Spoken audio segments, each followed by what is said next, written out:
Welcome everybody, my name is Sarah. I'm going to go over the supply list really quick for our free painting here. Fly feathers, woo!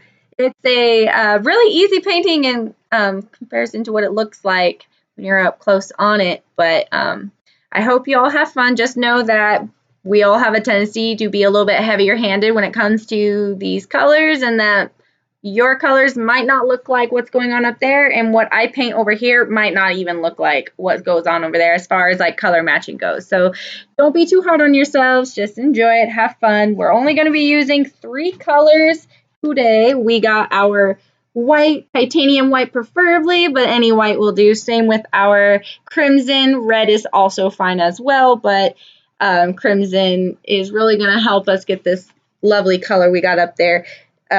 And the blue is phthalo blue, but it can be, again, any sort of shade of blue, because when it comes to paintings, we customize it, make it our own, and we enjoy it as such. So we got our 3 colors here. I'm going to be using a lot of white in the beginning. All right, why don't we just get down to it? I think everybody is ready to paint. So we are going to first tackle the primer on our canvas. So we're going to want to take water on our big brush, and we're just going to add a little bit of primer. Now today I'm doing, if you have noticed, my canvas looks a little odd. I repainted my other canvas with white in order to recycle, because I like to conserve like that. And so I might have a little bit different result just because of that extra little blanket of paint, but yours will turn out more like this one up here, so might be a little bit better. So we're just going to give this a little coat of water all over here. And you don't want it to be drenched, but you do want it to be wet. So if you can't tell, you can always like lean your canvas in different angles in the light to kind of see the shine on it, to know if you got some good coverage of water on there.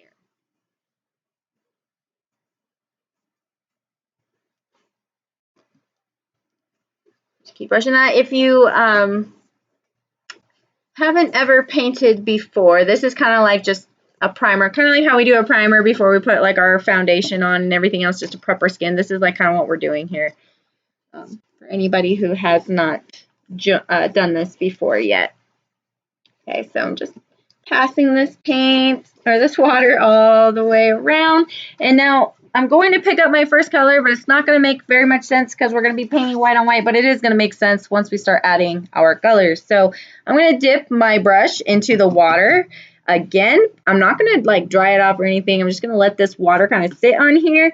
I'm going to add it to my white and wet the white down a little bit. So water to the edge of your white paint. You don't want to just completely slosh it around in your entire little white puddle. Just use the edges whenever you will need to take paint from them. Dipping in the middle, you tend to add colors that you don't need to sometimes, and it's really good to just kind of use the edge unless you have a really, really messy painting, which we're going to get there. So water to the white, and we're going to give this a coat of that white paint. And the reason why we're adding water is because we're trying to be quick. And we want to be quick so we can get this whole canvas. Yes, ma'am. You got a question? Yes, I do. Oh, she's got a question, y'all. Are we painting the whole canvas with watery white paint? Watery. All right. Yeah, just start spreading that around. We're going to be working, we're going to be painting this whole background, and it works better if it stays wet. If you keep grabbing the thicker paint, it might not blend well or it dries fast, so adding the water really helps kind of lengthen the time it takes to dry.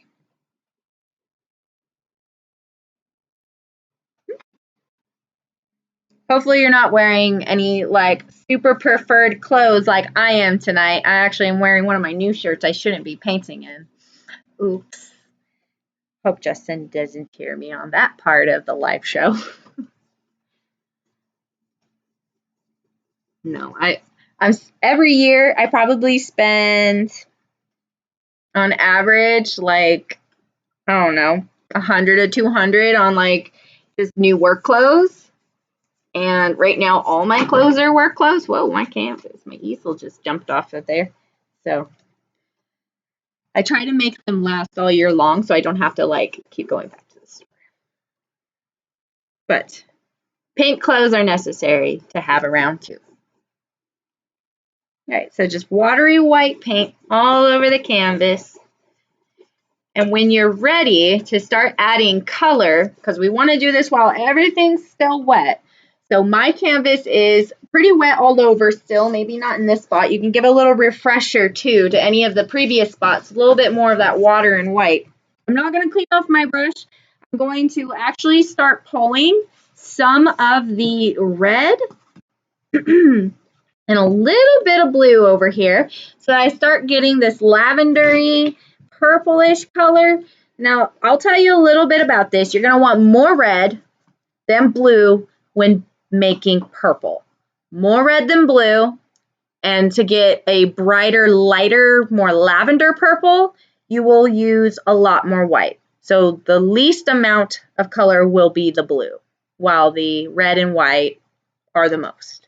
So I'm taking my red, white, and blue mixture over to the white and kind of brightening it up just a little bit. Remember, there's white on the canvas too, so that is on there.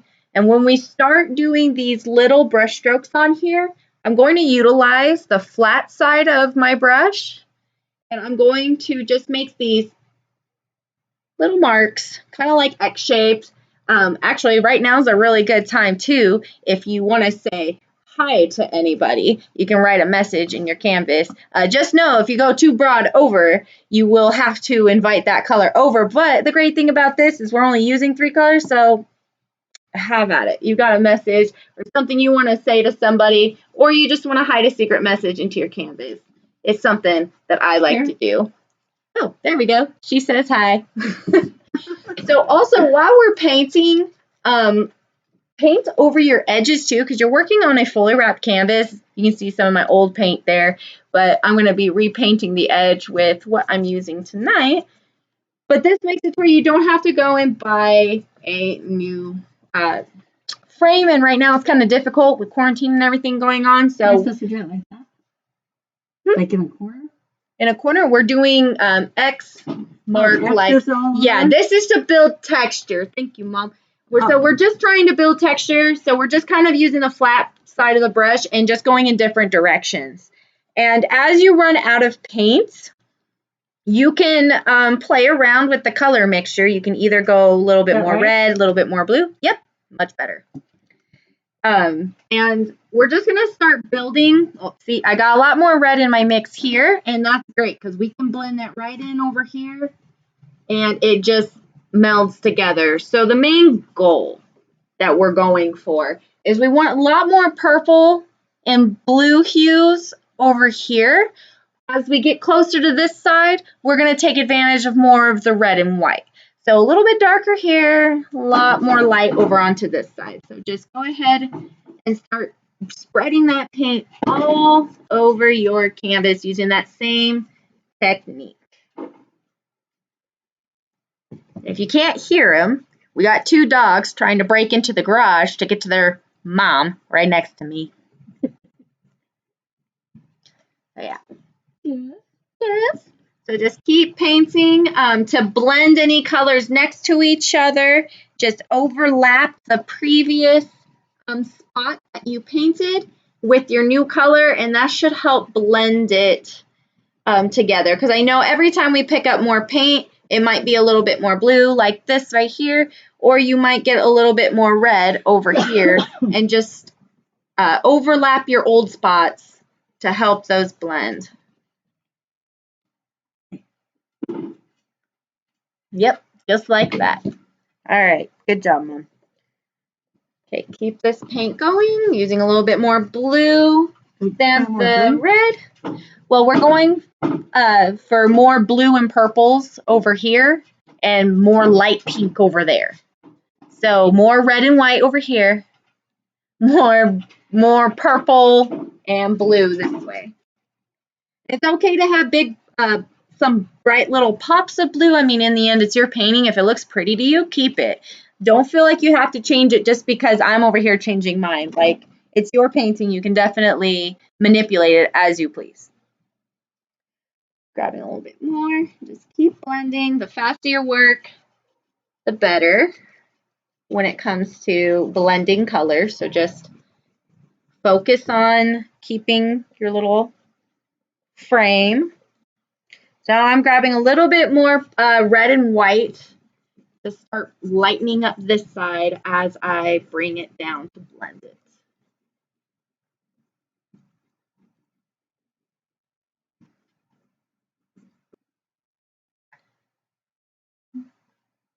Okay.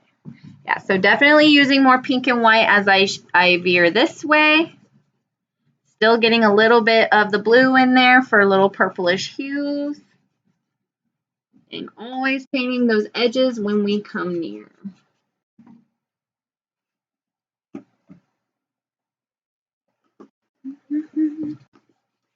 Getting a little bit more purplish down here.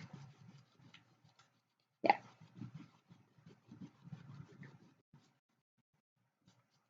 If you guys can see my mom right now, she's like super focused on her painting, and her colors are coming out really great. She has a lot of her colors pocketed into some spots, which it looks really cool. And like, yeah, it looks, we can give you a little vision of what's going on with my mom. So this is my mom so far, and this is mine. So you can see a difference already. There's a lot of things to know. Like, when yours looks different, that's a good thing, first and foremost.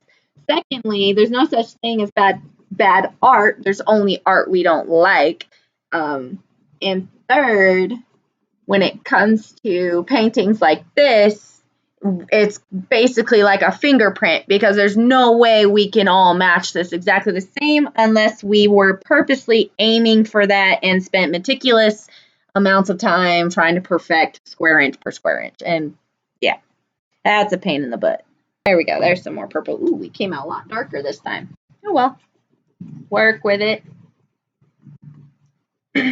We have a lot of clouds and stuff happening over here and everything too, so don't feel too discouraged about this side of your canvas. A lot of it will get covered up by those clouds, and mostly we just want this other side here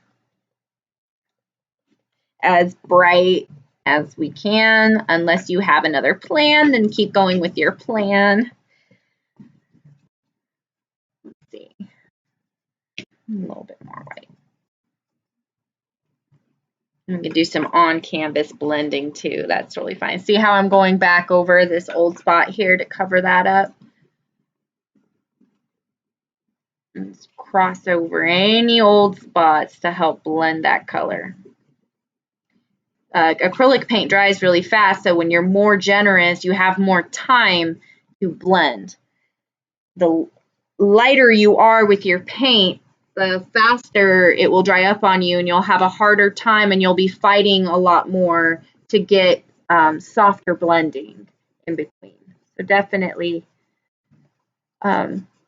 be generous. As far as this bottom edge goes, we can try and match that up later at the end of the class. I usually don't like people to mess with it too much now, because you can lose pieces of your canvas to your easel.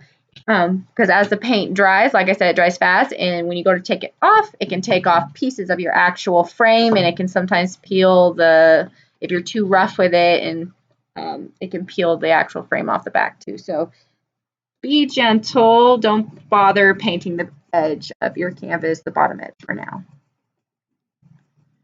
All right. Just going to finish up this little last corner here, painting my edges. It's almost time. It's almost tequila time.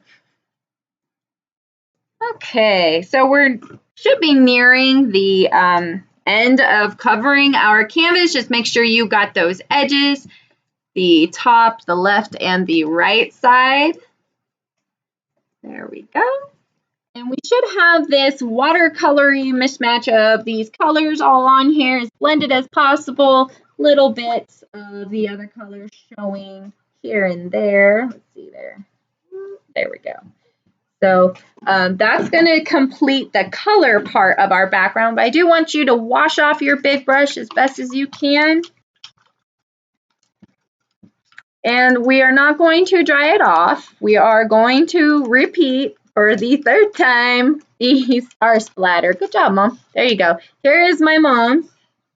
As you can see, she's a little bit more planned out. Ooh, there we go. A little bit more planned out in comparison to mine, but still looks awesome, and it still is the same kind of design we're going for. So just don't feel discouraged by anything you got going on yours, especially if this is your first time painting.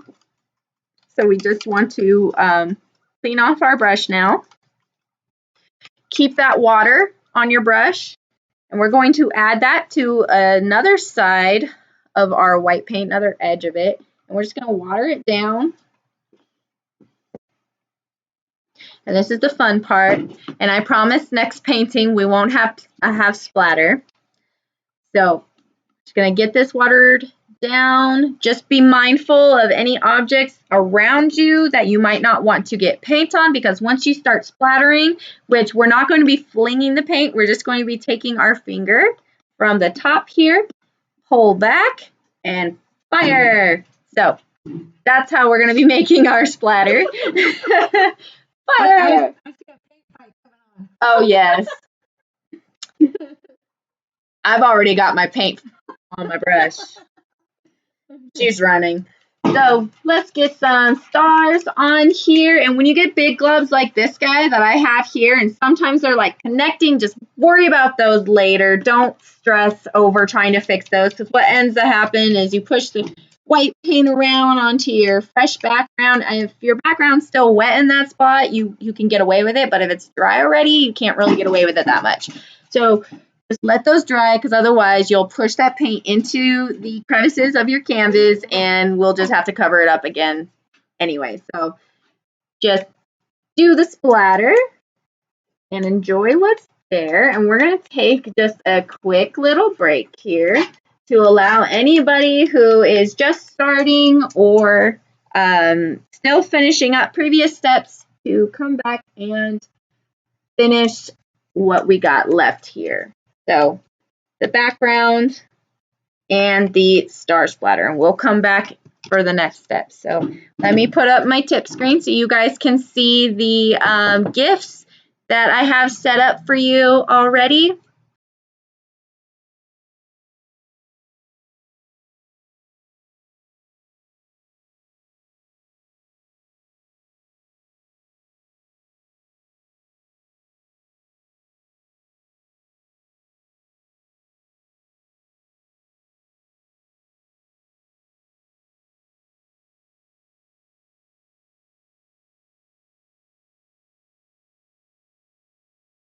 So the first thing I'm going to do for a moon is I'm going to use my liner brush, because we are back to painting now. It's 7:40, so we are back. So I got my liner brush, my detail small round, whatever you got kind of brush, just small and pointy. Small and pointy. So I'm going to take this and I'm going to grab some watered down white. So that should be some from the paint splatter that we did. So watered down white. And if any of you are still working on previous steps, it's always good to move along with the current step, because you can usually always come back to a previous step, especially in this painting. You might end up covering up whatever you're trying to finish anyway. So just keep up with the current steps. That way, if you need to go back at the end, you always can. And I do post these videos afterwards, so you can always go back and rewatch any steps you might have missed or just need to fix a spot or anything. So I'm going to pick a spot over here where I'm going to put the moon, and that one's a little, like probably about 4 fingers away from the right and about 3 from the top. So I'm just going to pick this area right here. I'm going to first make a little plus sign using my watered down paint, and it can be like the size of a quarter, golf ball, ping pong ball. It could be smaller, bigger, whatever you want. We're all going to have different sized moons by the end of this. Guaranteed. And that's okay. But first we're going to have our little plus sign up here. So this is what it currently looks like. And then we're going to connect those edges to make a fairly round circle that we can just kind of keep manipulating until it's as round as it's going to get in this basic step, which there's one more step we're going to take that might make it a little less round.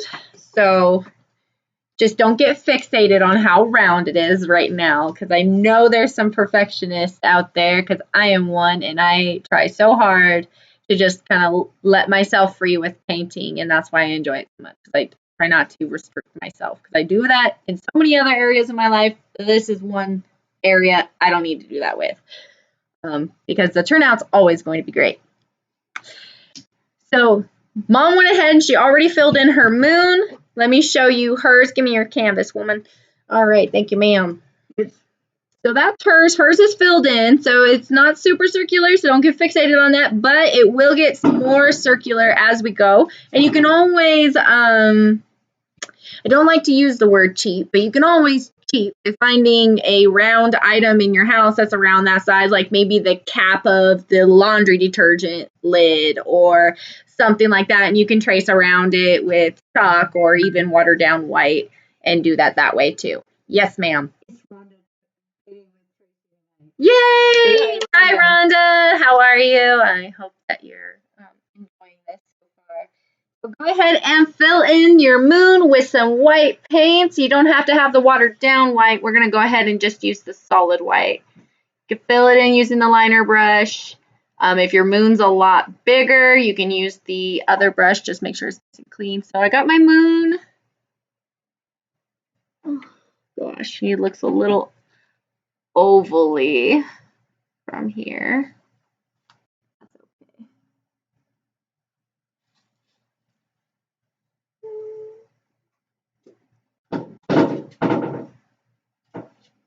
Your dogs are trying to break in. They really want in here. All right, so we got a thin little coat of white paint on our moon. Now this next part is optional as far as decorating your moon goes. So, and right now don't get stuck on the shape of your moon. You want to put aliens on your moon? I mean, you can do whatever you want to your moon. It's your painting in the end. I'm not the one who has to look at it, or maybe because I live with you right now, but later when I get our house, we won't be. Who knows? That looks pretty good. Let me show them. Okay, so we got our moons. There we are. Okay, here you go. Back at you. Got our moons. This next part is optional, as in it's kind of tricky, but you can try it, and if you don't like it, you can always paint over it. You're not stuck with it. But we're going to ditch our brushes for now. So put your brushes away. We're going to use our finger. Messy painting, always with me. I'm sorry. So we got all these other colors that we've used previously. What I like to do is just kind of experiment with what I get on my finger. And right now, it looks like I'm getting the lavender, which I do want a little bit stronger pigment in there. I'm going to grab some red and blue as well and tap it back into the white. So I'm just kind of tapping back and forth in between these colors here. And really quickly, I am going to just walk away real quick to shut the door from the dogs, because they keep banging on that thing over there, and I don't know if that's bothering you or not, but be right back.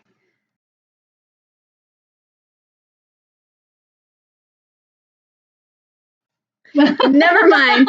Mom is doing it. So with the paint on your finger, as you can see, I got some color blue and red on there as well as white. You can test it on no. You can test it on your paint surface wherever you have your paint. And then you can start tapping it into the white of your moon. And I like to stick to one side of the moon and not go over all of it at once. I want to keep one side of it pretty bright while the rest of it I start playing with the texture by tapping and adding that color, just keeping within the little frame of our moon here. I'm gonna grab some more white so that it can balance those colors out. You can even do a little bit of a swoop if you want to get nice and close to the edge of your moon. And then you can add some more color. And your moon can be more pink, it can be more purple, it can be more blue. There's really no wrong way to go with it here. And I am a pink fan. Not like the artist, just, well, I like the artist, but I'm an artist. I think the beard's talking now. Let's just keep painting here. I'm just going to take a little bit of white here, rub that around. A little bit more pink. I like the color pink, is where I was going with that.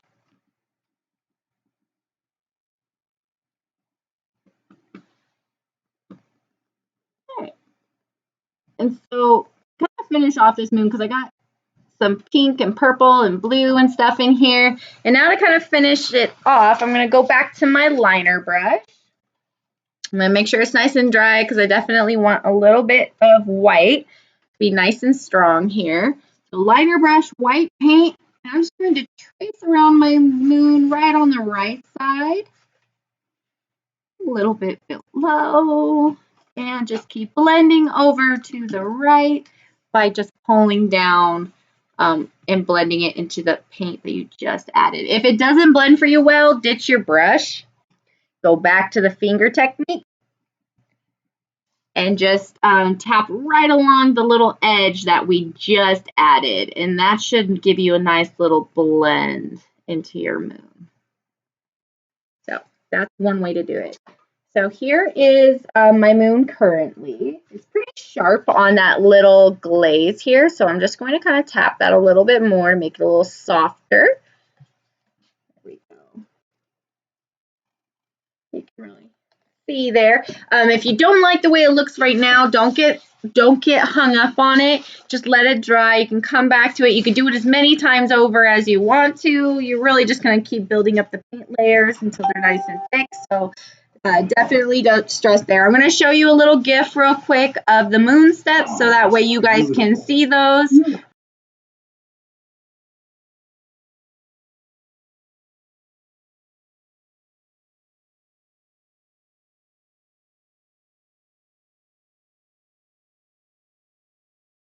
We're going to start working on the clouds. Now, the clouds can be a little bit intimidating, but let me remind you, there are so many different types of clouds out there. We got stratus clouds, cumulonimbus clouds. I'm not going to continue because I don't know all the rest of the terminology for different types of clouds. I just know they're there. So we're going to just start making clouds. What I like to tell people is to do fluffy round on top, flat bottom. So I'm going to start by, let's see, we did a lot more lavender up there at the top, so we're going to go back for our red, primarily red, white, not too much white. We're going to stay a little bit darker here and just a little nick of blue. So let's get ourselves a little lavender worked up. Definitely practice on any other surface before putting it onto the canvas. Just know that when in doubt, you can blend it out. These are the same colors we're using for the background as well. So you can always, worst case scenario, blend it into the background and start over. Now with my brush with the color of choice, which is this reddish lavender color, I'm going to start my clouds nice and up high. I'm going to do my first cluster up here first. And I kind of like to put the corner of your brush, this guy right here, put the corner. That's going to be the top of each one of your little rounds. So if you were starting over here, start a little bit lower so you can make a little mound, and then another mound,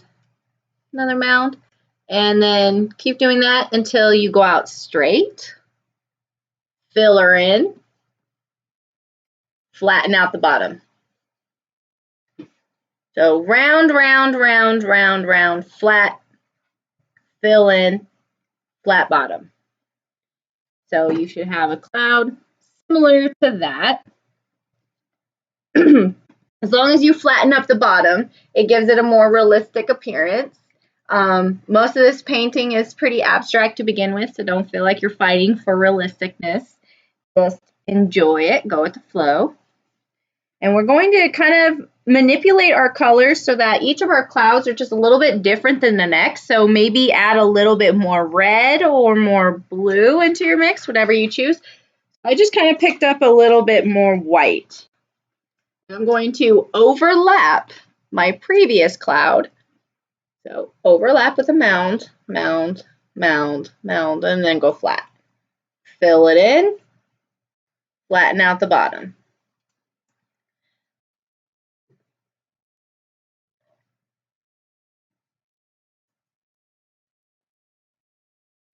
And we're just going to repeat this step over and over again. So you can just kind of choose which colors you want to go for. So I'm going to get these little helpful gifts up, and hopefully they do help. I know it helps some people. And then as you go down towards the bottom, you can definitely add a little bit more of the blue into it. So I kind of make it how I want, just a little bit brighter, more pink and stuff up here, and then as you go down you can add more, or if you get some more white and stuff, like really you're not going to end up with a bad result no matter what colors you use. It'll all be great. Another thing too that I'm doing is I'm going to come back and add more clouds that kind of extend a little bit further into the moon. As you can see, this one's a little bit more purple, this one's a little bit more blue, and you can just kind of line them right up against the other clouds when you fill them in and stretch out that color. And then if you want to add any of these little extra stratus clouds in between, there's just these little straight marks, just like that, straight. See that mark? You can add a few of those here and there too. So keep going, and we will continue with the clouds on the right side afterwards. Okay, so I've been taking white with my liner brush, lining my clouds, and then you can come back with your big brush and just kind of scoop right underneath the color there. That was a Justin thing, because he's the only one who was standing over there. All my electrical supply cords just went kapunk. It almost took down the whole studio. And don't get discouraged over your clouds. Like, you can come back and retry over and over and over again on top of this paint, no matter what. And also, if you ever are struggling with just liking your picture altogether, please don't throw away your canvas. You can repaint over it with a thin coat of white paint. You don't have to even completely block out whatever's behind it, but just one thin layer of white paint, and you can reuse that canvas for another painting anytime you want to. So even if you're just using the same canvas over and over again to just get better at painting, don't feel like you have to throw that canvas away, because they can definitely be reused. A little bit more cloud coverage over here, make these stand out. There, I don't like to overwork these clouds too much, the best I can help it. So just kind of get the best you can get and go from there, because another thing too when it comes to these cloud paintings is that they tend to look way better the longer that you had a break from the painting. Like, if you put it away for a while and then come back to it, you tend to like your clouds a lot more. I don't know why, it's just a thing that happens. So I'm going to start making the clouds over here on the right side. Now, these ones just tend to be a little bit different than over here because they have a little bit more of the red inside of it. So this side's going to have mostly red and white versus. All right, so got my pink, blue, or my red, blue, and white mixture, mostly red over here and white. And now I'm just going to add my final clouds.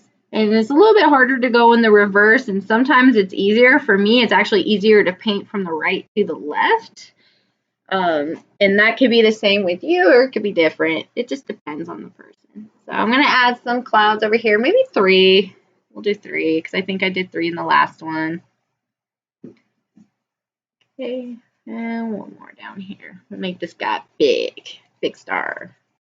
And I'm going to just brush off some of my excess in between here. These little spots where you can brush off into the middle can help close any gaps of your previous blends. So definitely take advantage of these moments. All right, now I'm going to go back to my liner brush with the white. And I'm going to just outline the tops like I did on the other side. All right, so I got my liner on the top, and now I'm just going to kind of do the same thing I did on the other one, just kind of smooth it out, blend it a little bit, get a better transition. Maybe get a little bit more white in there just for some highlight. All right, yeah.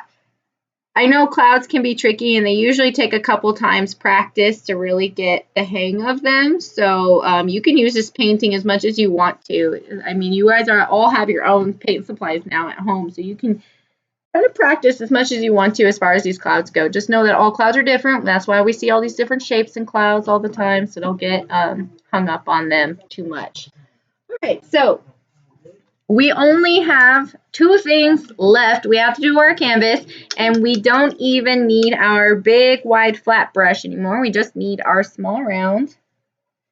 So we're going to use our small round brush, and the first thing we're going to do is we're going to create our feathers. Our feathers are next. Are you ready for feathers, Mom? That's okay. These feathers look a little bit more intimidating than they are, but it's important to just remember when you make each one of these little pieces of the feather that you flick outwards from the center. So let me give you an example, and I also have some surprise gifts for that too. So I got some white paint here on my liner brush. I'm going to make myself a big feather right here in the center, so I'm just going to, and the closer you hold it to the brush bristles, the closer you hold it like this, the more you're going to have control of your brush, and you can use your pinky to kind of set in on the canvas, and it will stabilize it a little bit more. I like to just kind of hang like the very tip of my pinky on there. That way when I glide my brush, because I'm just going to make like a backwards C shape, pretty wide C shape though. So I'm just going to make that little crescent shape, backwards crescent shape. So from here, making the feather, you can either start from the top or start from the bottom, but I like to kind of set myself a goal when it comes to feathers. So I want to have some space here sticking out. So I'm going to start a little bit above, maybe give myself about an inch here at the bottom before I make an X on the base. Then I make a plus sign on top of the X, and I just keep adding a line until it's a nice little pom-pom full of paint.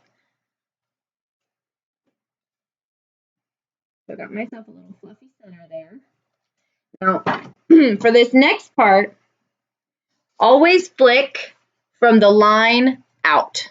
No matter what side you're on, you're going to want to flick outward. So from the top here, I'm going to flick from the top, and then I'm going to flick right next to it and just keep flicking outwards the whole time. And I'm going to round the top with some flicks and then flick the other direction, but still flicking from the inside out.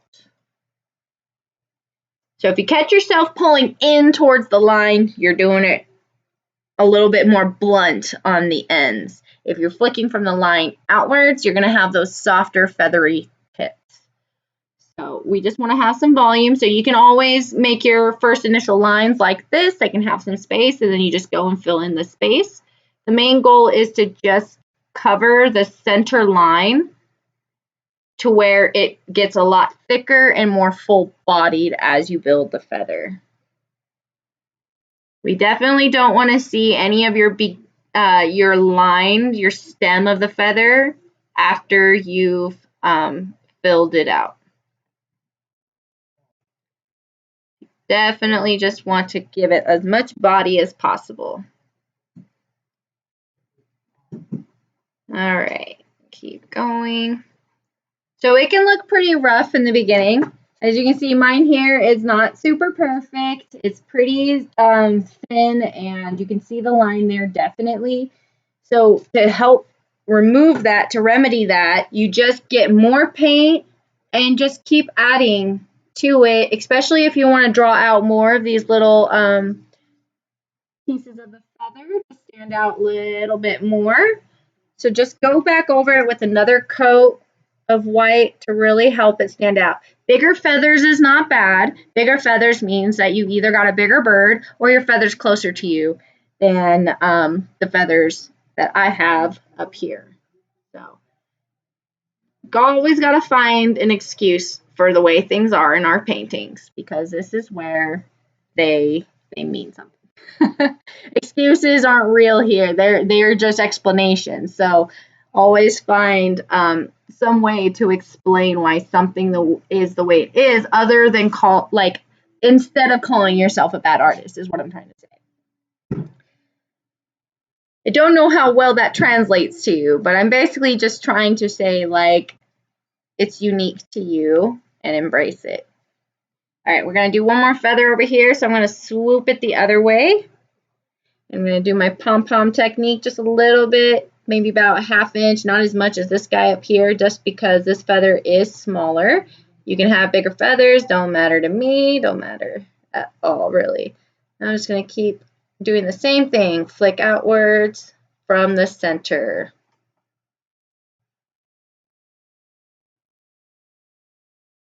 Okay, so we got our feathers on here now. We only have 2 things left to do to our painting. Oh, 2. So we're going to have our liner brush here ready for us. And once you're done with those feathers, we'll have our liner brush. We're just going to take some white paint still. And we're going to create some little stars to accent the painting, which are just going to be a plus sign. But I like to make a dot where I want the star to begin, and that way flick outwards from the dot so you get a little bit more softness at the tip. So we're going to create a dot for a star, and then flick outwards from the center of that dot, just like we did with the feathers. So I'm going to create a couple of those. You can have as many as you want. I'm just going to make about 5 or 6. And they just look like little plus signs, but they're supposed to be these little twinkly accent stars. You can have some in these darker spots. It looks really nice when you do them in dark spots. So got that star there. Okay, and from here, your final step of the painting is, wait for it, yeah, sign it.